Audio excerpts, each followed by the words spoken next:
This is my mother and I in Havana. Raul Garcia's story starts in Cuba. You grow up fast because you know what to say at school and what you're not allowed to say because your parents will go to jail.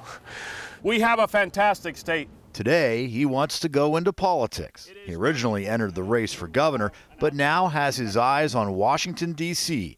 He's hoping to replace four-term Democratic Senator Maria Cantwell. My story is very simple. As Mr. Smith goes to Washington, I don't like what I see outside my door. I don't like the crime. I don't like that our children are not safe. I don't like the open drug use. Garcia, an ER doctor, says the state needs a problem solver in Congress. To ensure his credentials stuck out on the primary ballot, he legally had a DR added to his name. So I went and I changed my name officially to Dr. Raul Garcia so it would be on the ballot. Now my wife makes fun of me and says, whenever I'm mad at you, I'm going to call you Durr, because that's your first name. One priority, the nation's fentanyl epidemic, an issue that's personal to the Garcia family.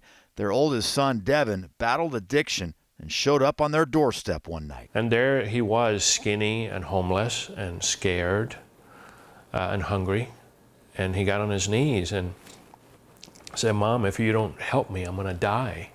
Because both of my best friends died of fentanyl this week. For Devin, that's here 6 years clean. Devin, who's still in recovery, took part in his father's Freedom from Fentanyl Walk, a 185-mile journey that started at Garcia's Toppenish Hospital and ended in Seattle.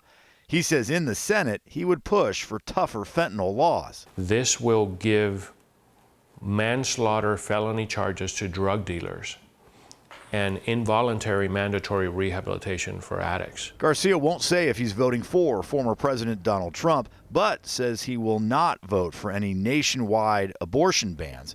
Garcia says he'll represent the wishes of Washingtonians who made up their minds on that policy decades ago. And that's my mother. What's her name? Lilia. Garcia and his mother escaped Cuba more than 40 years ago.